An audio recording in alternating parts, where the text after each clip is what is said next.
بسم الله الرحمن الرحيم. لقد جاءكم رسول من أنفسكم عزيز عليه ما عنتم حريص عليكم بالمؤمنين رؤوف رحيم.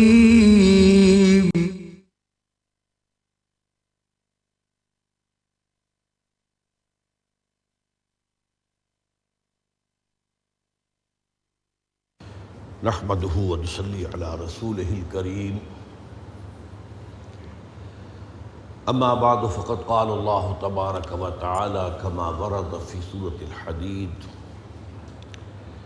اعوذ بالله من الشيطان الرجيم، بسم الله الرحمن الرحيم. ما أصاب من مصيبة في الأرض ولا في أنفسكم إلا في كتاب من قبل أن نبرأها إن ذلك على الله يسير لكي لا تعصوا على ما فاتكم ولا تفرحوا بما آتاكم والله لا يحب كل مختال فخور. وقال عز وجل كما ورد في سورة التوبة: قل لن يصيبنا إلا ما كتب الله لنا هو مولانا فعلى الله فليتوكل المؤمنون. وقال عز وجل كما ورد في سورة التكوير: وما تشاءون إلا أن يشاء الله رب العالمين. صدق اللہ العظیم. رب اشرح لي صدری ویسر لي امری واحلل عقدۃ من لسانی یفقہوا قولی. اللہم ربنا الہمنا رشدنا واعذنا من شرور انفسنا. اللہم ارنا الحق حقا وارزقنا اتباعہ وارنا الباطل باطلا وارزقنا اجتنابہ. اللہم ربنا نور قلوبنا بالایمان واشرح صدورنا للاسلام ووفقنا لما تحب وترضى آمین یا رب العالمین. 40 نبوی کی چوتھی حدیث پر ہماری گفتگو ہو چکی ہے. آج انشاءاللہ اس کی تکمیل ہو جائے گی. یہ حدیث مبارکہ کہ جو حضرت عبداللہ ابن مسعود سے مروی ہے، جو کبار صحابہ میں سے ہیں، فقہاء صحابہ میں سے ہیں، اور انہوں نے اس حدیث کے دیباچے کے طور پر اس وجہ سے کہ اس حدیث میں بعض باتیں ایسی آ رہی ہیں کہ جن کو ماننے میں قدر دقت پیش آ سکتی ہے، جن کے سمجھنے میں کچھ جو ہے مشکل پیش آ سکتی ہے، لہذا اس سے پہلے تمہید میں کہا گیا کہ حضور نے جو فرمایا وَهُوَ الصَّادِقُ الْمَصْدُوقُ، اور وہ سچے ہیں اور ان کی سچائی پر گواہی اللہ نے دی ہے. اس حدیث کے پہلے حصے میں رحم مادر میں جو جنین ہے انسان کا، ایمبریو، اس کی ڈیولپمنٹ کے جو مراحل قرآن مجید میں بھی بیان ہوئے ہیں، ان میں سے 3 کا حوالہ ہے. اسی کے ساتھ یہ بھی فرمایا گیا کہ 4 باتیں اور بھی فرشتہ لکھ دیتا ہے. اس کی عمر کتنی ہوگی، اس کے عمل کیا ہوں گے، اس کو کیا کچھ دنیا میں ملے گا، رزق کتنا ملے گا، زندگی کتنی ہوگی، وہ شقی ہوگا یا سعید ہوگا، سعادت مند ہوگا بالآخر یا یہ کہ شقی ہوگا، بدبخت ہوگا. اس کے بارے میں نے عرض کیا تھا کہ یہاں کتاب سے مراد جو ہے، لکھنے سے مراد، اور یہ کتاب وہ ہے جو اللہ تعالیٰ کی قدیم کتاب ہے، اس کتاب سے مراد ہے اللہ کا علم قدیم. وہ علم ہمیشہ سے ہے، اسی علم کے حوالے سے اس شخص سے متعلق یہ 4 باتیں جو ہے لکھ دی جاتی ہیں.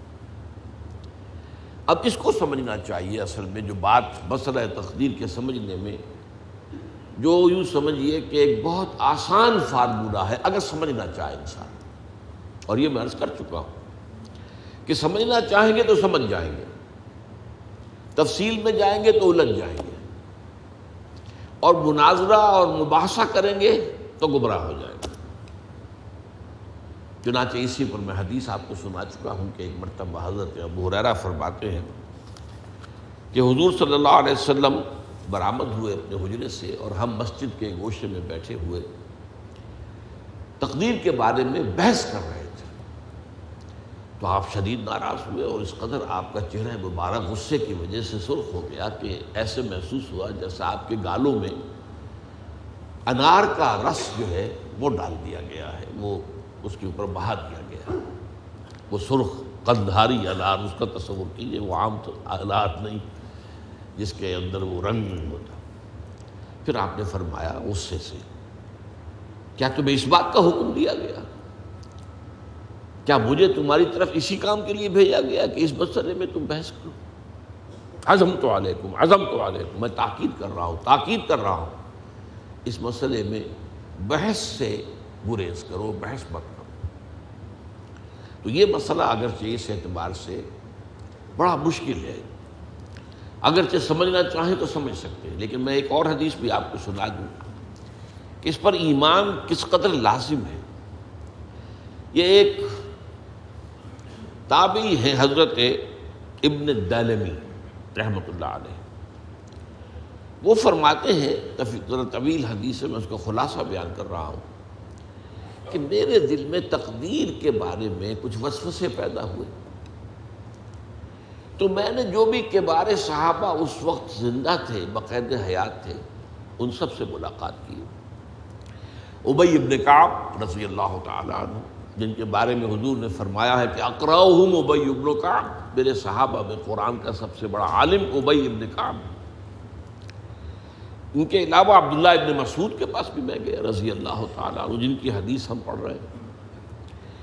حذیفہ بن یمان کے پاس میں گیا رضی اللہ تعالیٰ عنہ۔ ان سب نے ایک بات یہ کہی کہ دیکھو، ایک بات تو یہ جان لو کہ اللہ تعالیٰ کی قدرت سب شے پر حاوی ہے۔ اللہ تعالیٰ اگر لو ان اللہ عذب اہل سماواتہ و اہل ارضہ عذبہم وہو غیر ظالم لہم، اللہ اگر تمام آسمان والوں کو اور تمام زمین والوں کو عذاب دے تو اسے عذاب دینے کا حق حاصل ہے، وہ عذاب دے سکتا ہے بغیر اس کے کہ ہم کہیں کہ وہ ظالم ہے۔ تمام زمین والے اور تمام آسمان والوں میں تو نیکوکار بھی آ گئے۔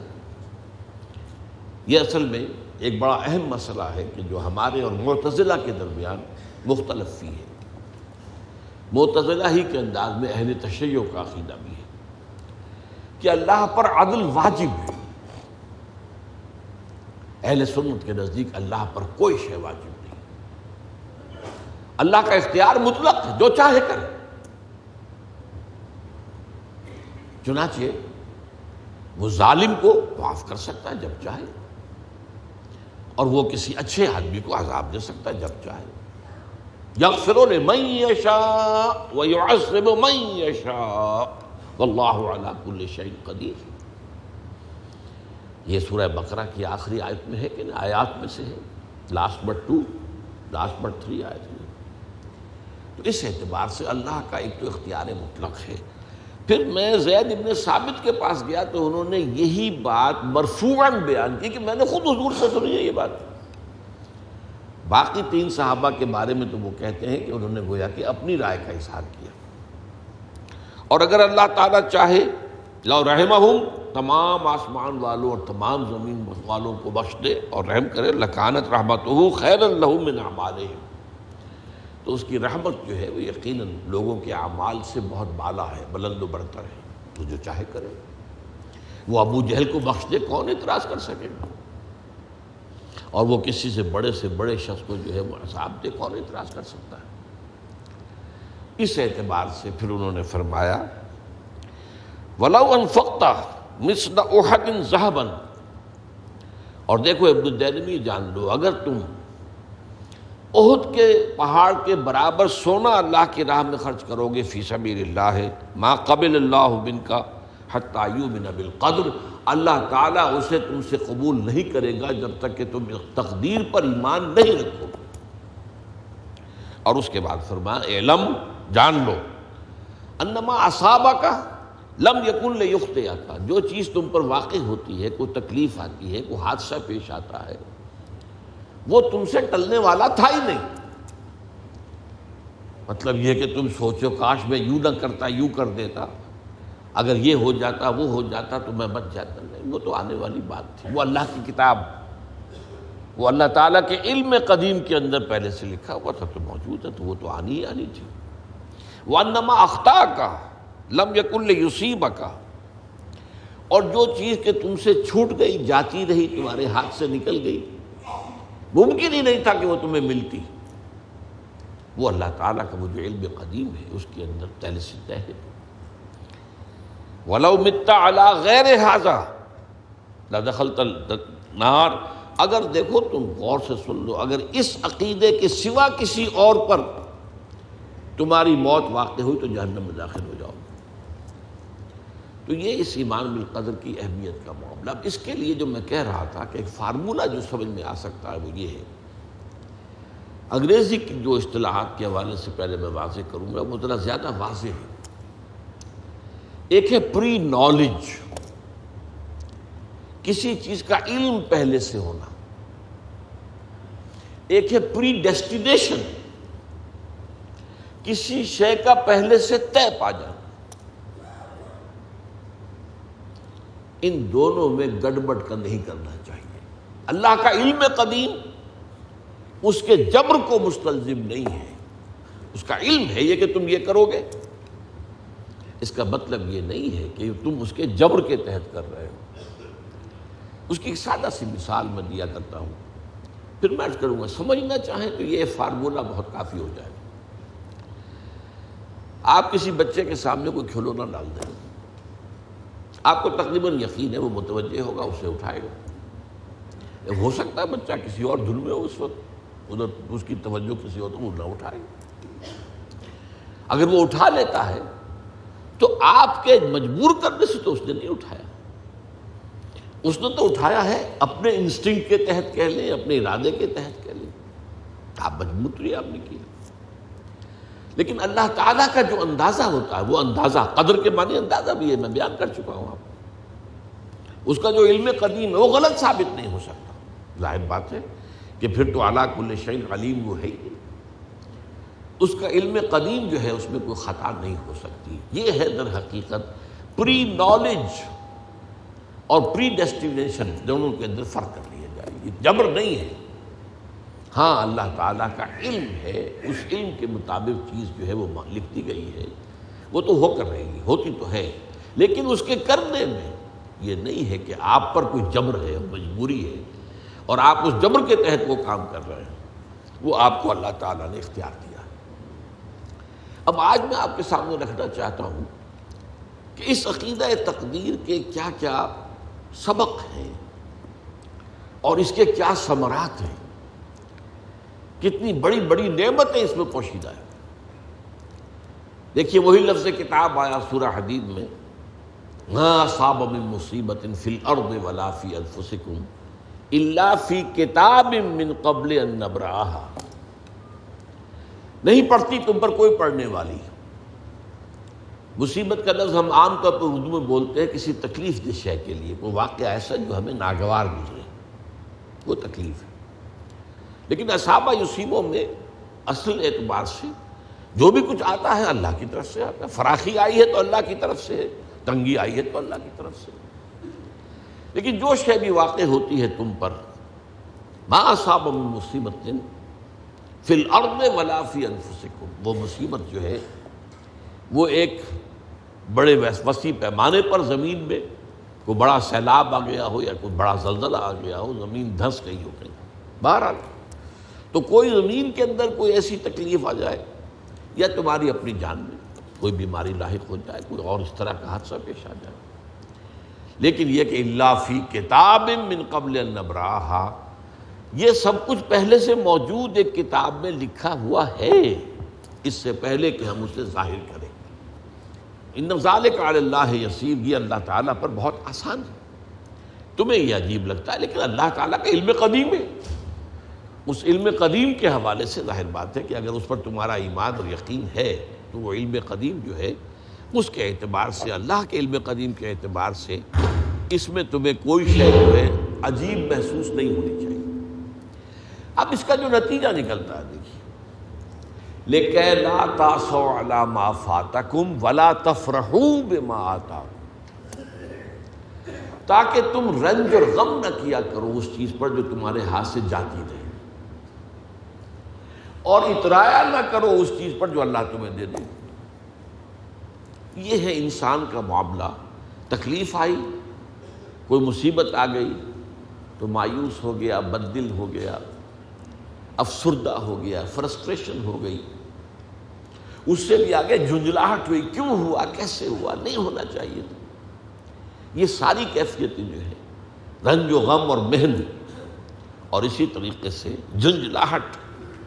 اب فرض کیجئے کہ آپ پر کوئی جو تکلیف ہے کسی دوسرے شخص کے ذریعے سے آئی، کسی نے آپ کو تکلیف پہنچی، اب اس پر جو غصہ آئے گا، جو انتقامی کیفیات پیدا ہوں، یہ سب کی سب ختم ہو جاتی ہے جب یہ بات سامنے آئے کہ یہ تو اللہ کی طرف سے تھا، آنا ہی تھا۔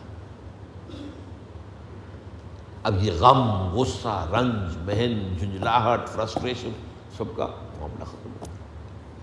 یہ جو ہماری ذہنی بیماریاں ہیں اس دور کے اندر، جو سب سے زیادہ عام ہو چکی ہیں، خاص طور پر کھاتے پیتے لوگ جو ہیں، مترفین جو ہے ان کے اندر، اس میں اصل دخل تو اسی کو ہوتا ہے۔ فرسٹریشن ہو رہی ہے، غصہ آ رہا۔ اب دیکھیے، اگر یہ یقین ہو، اس کا یہ مطلب نہیں ہے کہ اگر کسی نے آپ پر زیادتی کی ہے تو آپ بدلہ نہ لیں، یہ دوسری بات ہے۔ یہ تو اصل میں اس دنیا کا نظام کو قائم رکھنے کا ایک ذریعہ ہے۔ کسی نے آپ پر زیادتی کی، اب اگر آپ انتقام لینے پر قادر ہیں تو آپ کے سامنے دو راستے کھلے ہیں۔ اگر قادر ہیں، اگر قادر ہی نہیں ہے تو کیا کریں گے؟ کچھ بھی نہیں۔ اگر قادر نہیں ہے تو پھر تو قہر درویش بن جانے درویش، مشہور مقولہ ہے۔ اندر ہی اندر آپ غم اور کریں گے، صدمہ ہوگا، رنج ہوگا، وہ جو بھی کچھ ہوگا جو میں نے بیان کیا، لیکن کر تو کچھ نہیں سکتے۔ لیکن اگر آپ انتقام پر قادر ہیں تو اب دو راستے کھلے، آپشنز ہیں۔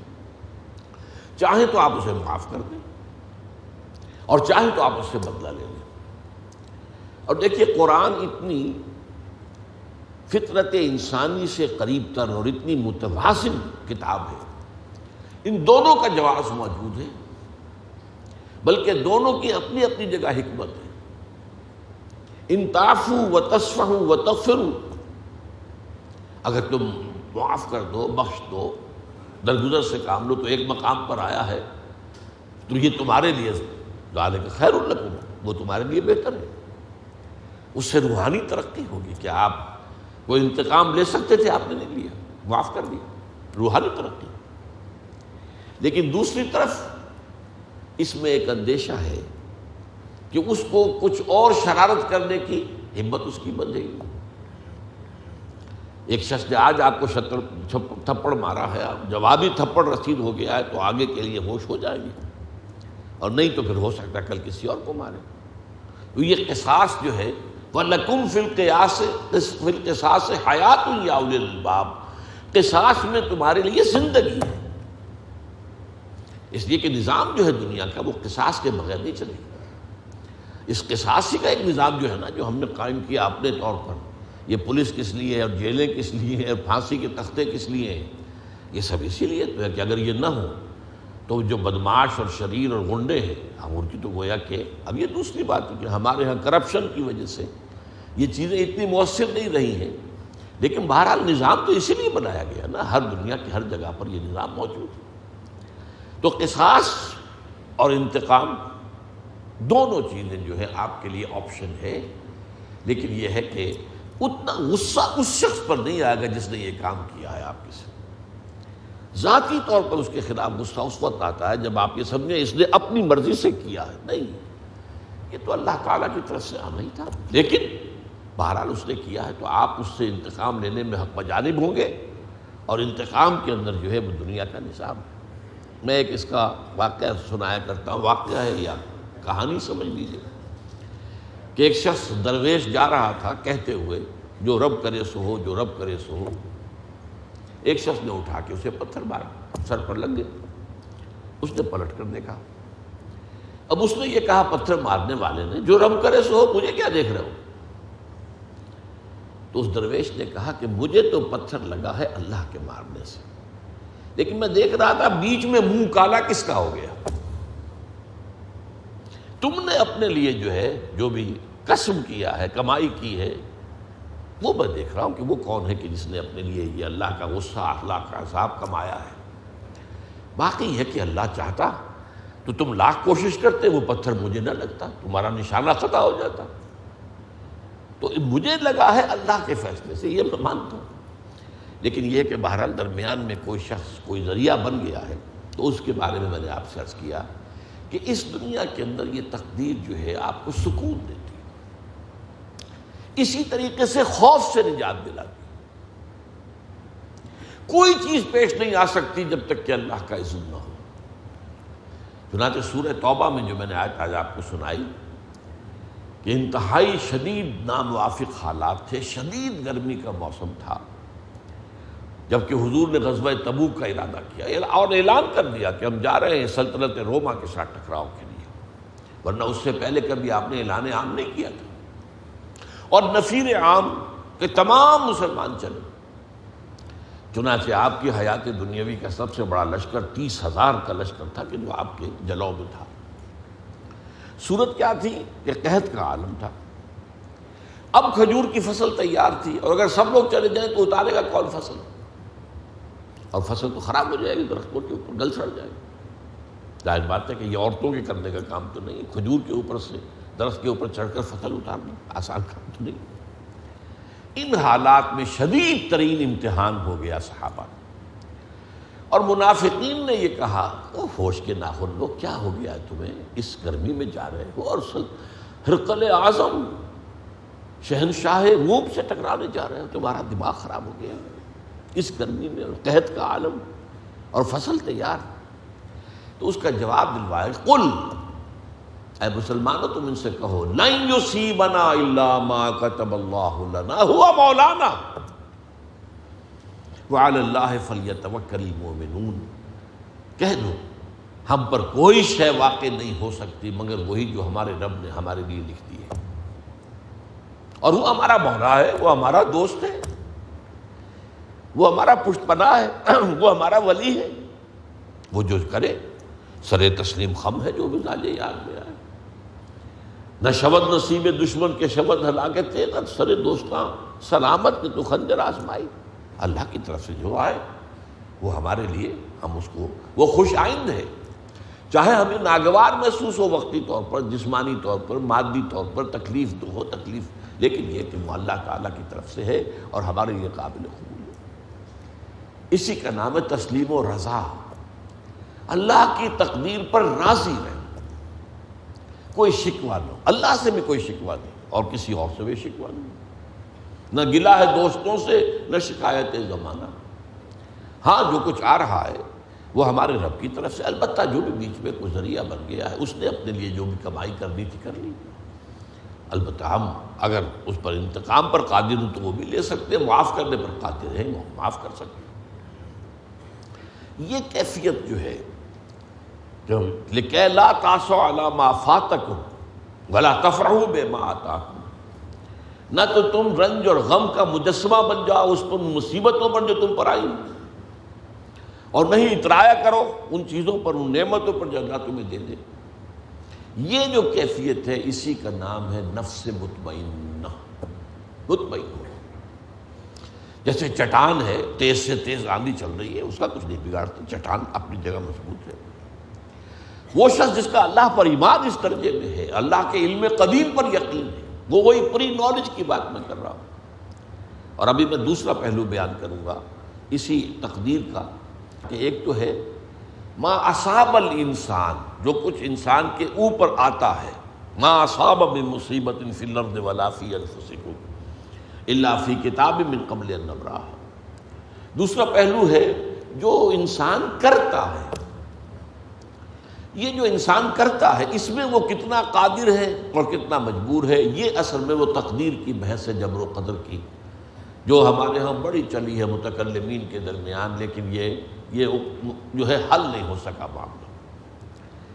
ہلکی سی کوشش اس کی میں کر رہا ہوں، وہ یہ ہے، اور آج ہمارے لیے وہ چیزیں سائنس کی کچھ چیزوں کے علم کے اندر آ جانے سے وہ آسان ہو گئی۔ میں نے اقبال کا شعر آپ کو سنایا تھا کہ تقدیر کے پابند جمادات و نباتات، مومن فقط اللہ کے احکام کا پابند۔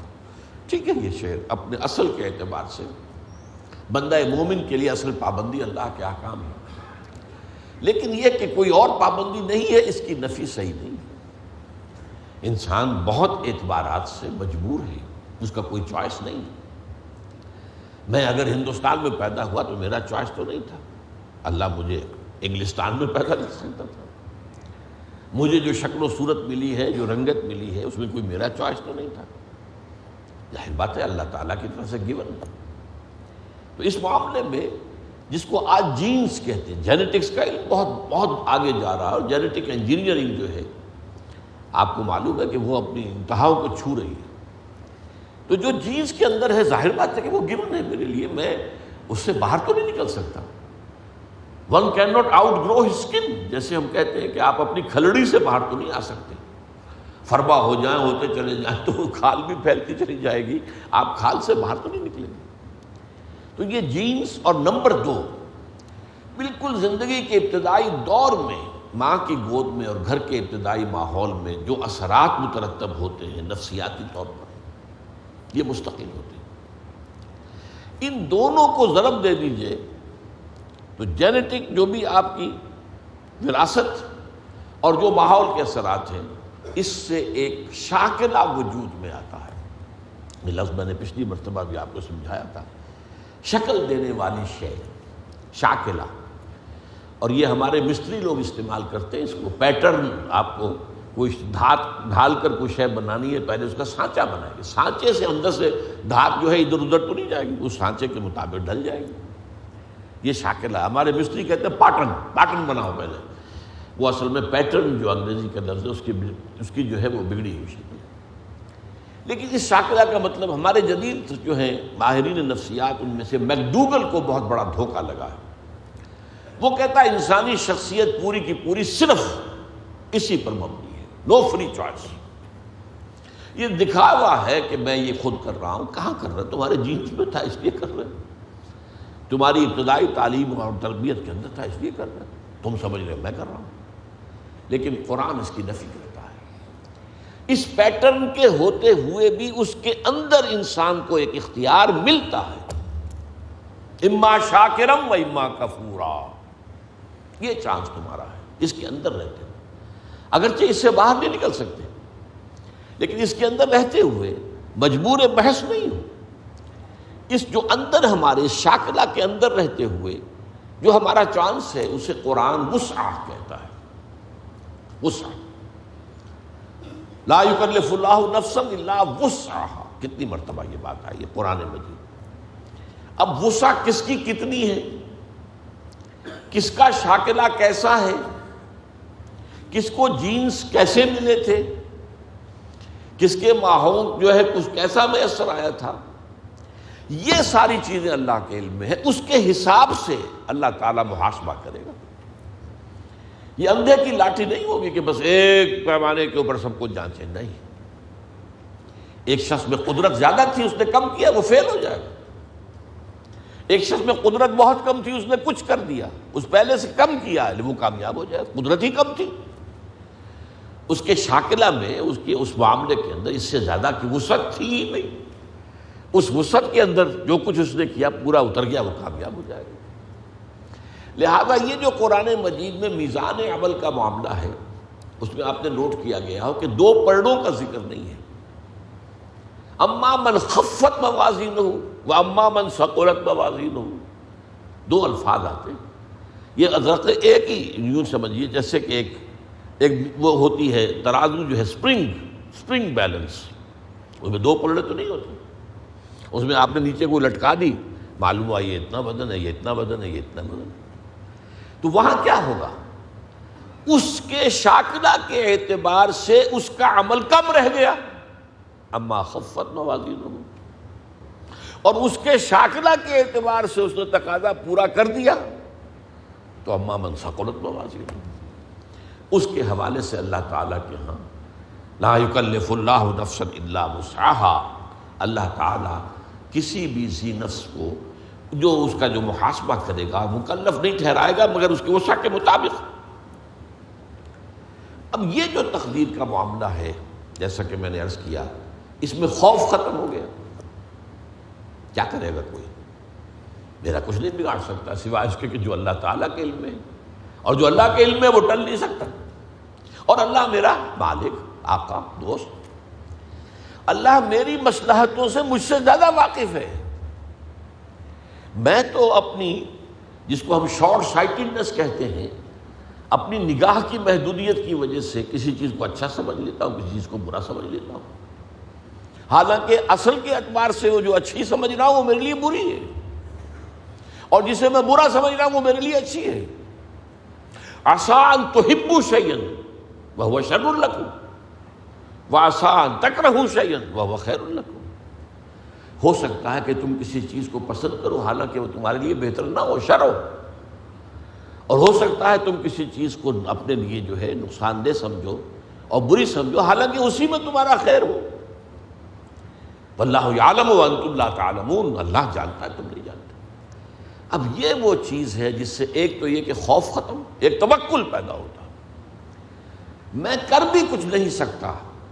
یہاں لفظ آئے گا اذن کا، جب تک کہ اللہ کا اذن نہ ہو، اور اللہ کا یہ اذن جو ہے وہ اس کے قدیم علم کی بنیاد کے اوپر ہے۔ اگرچہ ظاہر بات ہے مجھے چوائس تو دیا ہے، اور اپنے چوائس کے اعتبار سے میں یا مورد الزام ہوں گا اور یا مجھے بدلہ اور ثواب ملے گا، اما شاکرم و اما کفورا۔ شکر کی روش اختیار کروں گا تو اللہ تعالیٰ کی طرف سے اجر و ثواب ملے گا، کفر اور کفران نعمت کا رویہ اختیار کروں گا تو اللہ تعالیٰ کی طرف سے سزا ملے گی۔ لیکن ظاہر بات ہے، ایک جگہ فرمایا ان ربی بما تعملون محیط، یہ اللہ تعالیٰ کی صفت قدرت کا معاملہ، علی کل شیء قدیر ہے اللہ۔ تو جیسا کہ میں نے عرض کیا، اس کی قدرت و اختیار کا ایک پہلو وہ تھا جس کو چاہے عذاب دے، جس کو چاہے معاف کر دے، یغفر لمن یشاء ویعذب من یشاء۔ اور اگر میں یہ سمجھوں کہ میں اپنی کوشش اور محنت سے صرف کوئی کام کر سکتا ہوں تو بھی دھوکے میں آ گیا۔ میری اس قدر کے مقابلے میں، میری اس قدرت کے مقابلے میں میرا احاطہ کیے ہوئے اللہ کی قدرت، میں اس اللہ کی قدرت سے باہر تو نہیں جا سکتا۔ اس پہلو سے یہ بات بھی جان لو کہ کسی شے پر توکل مت کرو، وما تشاءون الا ان یشاء اللہ، صرف تمہارے چاہنے سے کچھ نہیں ہوگا جب تک کہ اللہ نہ چاہے۔ اسی کو ہم کہتے ہیں توفیق۔ ایک تو اذن رب، اچھا تم جانا چاہتے ہو نماز پڑھنے، جاؤ، اللہ کا اذن، لیکن تم نے ارادہ کیا تھا نا، اس پر تمہیں ثواب ملے گا۔ اللہ نہ چاہے تو تمہارا ایک قدم بھی نہیں اٹھ سکتا، تو پہلا قدم اٹھانا چاہو اور اسی وقت جو ہے فالج گر جائے تمہاری ٹانگ پر، تو یہ جو کچھ ہے اذن رب سے ہے۔ اچھا تم چوری کرنا چاہتے ہو، جاؤ، تمہارا چوائس ہے، لیکن ظاہر بات ہے کہ اس پر جو ہے تمہاری پکڑ ہوگی، لیکن یہ ہے تمہارا فیصلہ۔ اللہ راستہ آسان کر دے گا تمہارے لیے، چوری کا راستہ آسان کر دے گا، جاؤ۔ فَسَنُيَسِّرُهُ لِلْيُسْرَىٰ وَسَنُيَسِّرُهُ لِلْعُسْرَىٰ، جو نیکی کے راستے پر چلنا چاہتا ہے ہم اسے سہج وہ سب سے بڑی آسانی جو ہے یعنی جنت وہاں پہنچا دے گا، اور جو برائی کا راستہ اختیار کرتا ہے فَسَنُيَسِّرُهُ لِلْعُسْرَىٰ، اللہ اسے آہستہ آہستہ العسرہ بھی پہنچا دے گا۔ تو توفیق رب، اذن رب، توفیق رب کے بغیر میں کچھ نہیں کر سکتا۔ اسی سے پھر اسی کے بطن سے توکل جنم دیتا ہے۔ میرے پاس سارے اسباب و وسائل جمع ہیں، رات کو میرا فیصلہ ہے کہ صبح میں نے سفر کرنا ہے، اسلام آباد جانا ہے، گاڑی کی میں نے چیکنگ کروا لی ہے، سب کچھ ہو گیا ہے، اس کے تیل ویل دیکھ لیے ہیں، ٹھیک ٹھاک ہے، پیٹرول کی ٹنکی بھی فل ہے۔ لیکن اگر آپ نے سمجھا کہ میں چلا جاؤں گا تو آپ دھوکے میں، فریب میں۔ سورہ کہف میں اس کا نقشہ کھینچا گیا ہے، حضور سے فرمایا گیا وَلَا تَقُولَنَّ لِشَيْءٍ إِنِّي فَاعِلٌ ذَلِكَ غَدًا إِلَّا أَن يَشَاءَ اللَّهُ، ہرگز کبھی مت کہنا کہ یہ کام میں کل ضرور کروں گا، مگر اس استثناء کو سامنے رکھتے ہوئے اگر اللہ نے چاہا تو نہیں جا سکتا۔ مجھے کیا پتا، وہ تو کہتے ہیں نا کہ There's many a slip between the cup and the lip. پہلوانا جب پیالہ تمہارے ہاتھ میں ہے، جب چاہو پی جاؤ دودھ کو، لیکن اس ہاتھ سے لے کر اس لپ تک آنے میں بہت سے مراحل ہیں. اس میں نہ معلوم کتنی مادی قوتیں جو ہیں، فورسز آف دی نیچر جو ہیں اندر موجود ہیں. ان میں سے کوئی انٹروین کر جائے آپ نہیں پی سکتے. There is many a slip between the cup and the lip. تو یہ در حقیقت تقدیر کا دوسرا پہلو ہے. اس کا یہ مطلب نہیں محنت نہ کرو، کوشش کرو، جد و جہد کرو، امکانی حد تک. اگر وہ نہیں کرتے ہو تو تم پکڑے جاؤ گے. لیکن یہ نہ سمجھو کہ تم اللہ تعالیٰ کی قدرت سے آزاد ہو جاؤ گے اور باہر نکل جاؤ گے اور جو چاہو گے کر دو گے. وَمَا تَشَاءُونَ إِلَّا أَن يَشَاءَ اللَّهُ إِنَّ رَبَّكَ اللہ تعالیٰ رب ہے إِنَّ رَبِّي بِمَا تَعْمَلُونَ مُحِيطٌ، احاطہ کیے ہوئے. بما یعملون محیط 2 دفعہ قرآن میں اور 1 مرتبہ تعملون محیط. احاطہ ہے تمہاری اس قدرت سے باہر. جیسا کہ میں نے کہا اللہ تعالیٰ کی قدرت ہے وہ چھائی ہوئی. ان اللہ علی کل شیء قدیر، وہ ہر شے کو محیط ہے، گھیرے میں لیے ہوئے. تو یہ ہے در حقیقت وہ ہمارے لیے عقیدہ تقدیر. اس اعتبار سے وہ علم قدیم اور اس میں جو کچھ طے ہے یہ ہمارے لیے سب سے بڑی نعمت ہے. اگر اس کا جو سبق ہے سمجھنے کے لیے تو میں نے کہا صرف ایک فارمولہ کافی ہے، وہ پری نالج ہے، پری ڈیسٹینیشن نہیں. البتہ یہ کہ اس کے اندر انسان کی جو چوائس ہے شاکلہ کے اندر شاکلہ کی حد تک پری ڈیسٹینیشن ہے، لیکن اس شاکلہ کے اندر ایک فری چوائس ہے. اما شاکرا و اما کفورا. آپ جو راستہ بھی اختیار کرنا چاہیں اللہ نے اس کی آپ کو، تبھی یہ سارا معاملہ ہے. تبھی آپ معلوم ہے قرآن مجید کا فلسفہ زندگی کیا ہے. خلق الموت والحیات لیبلوکم ایکم احسن عملا. یہ ابتلا کا دور ہے، یہ دنیا کی زندگی امتحان کا دور ہے. قلزم ہستی سے تو ابرا ہے مانند حباب، اس زیاں خانے میں تیرا امتحان ہے زندگی. اور یہ کہ ظاہر بات ہے اللہ نیکوکاروں کو جزا دے گا، اجر و ثواب ہوگا.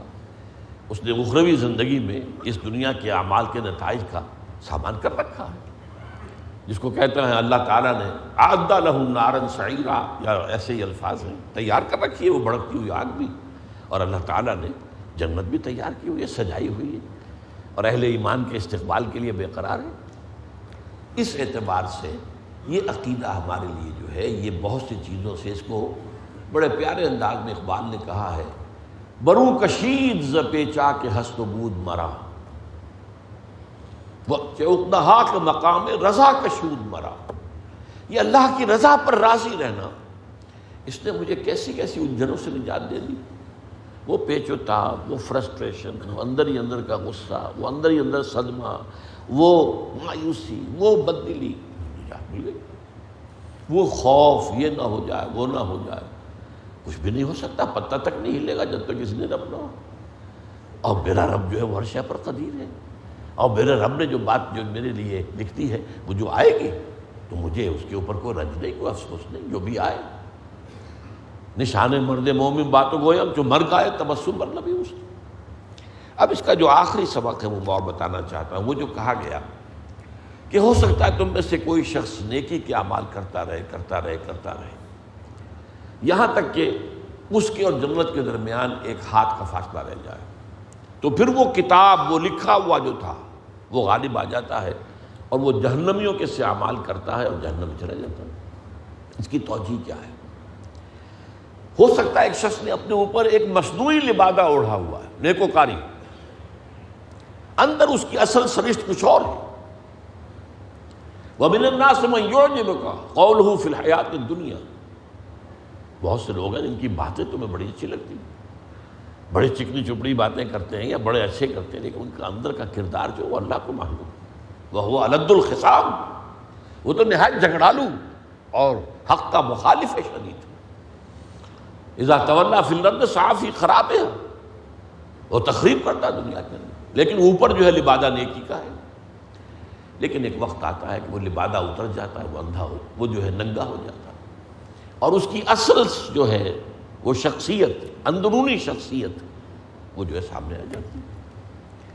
اسی طرح یہ جو فرمایا گیا کہ ایک شخص ہے کہ جس کو تم دیکھو کہ وہ جہنمیوں کے سے اعمال کر رہا ہے، یہاں تک کہ اس کے اور جہنم کے درمیان ایک ہاتھ کا فاصلہ رہ گیا.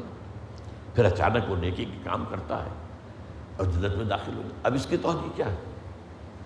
ایک شخص ہے، دیکھیے اپنے شاکلہ کے اندر جد و جہد کر رہا ہے نیکی کی، اپنی سسائی کر رہا ہے، کامیابی نہیں ہو رہی ابھی جد و جہد کے اندر، ابھی وہ کامیاب نہیں ہو پا رہا، لیکن یہ اور اس ظاہر بات دیکھنے والوں کو تو یہی نظر آئے گا یہ جہنمیوں کے سے اعمال کر رہا، جب تک کہ اس کی اندر کی شخصیت کے اندر حق کا غلبہ نہ ہو جائے، نیکی کا غلبہ نہ ہو جائے۔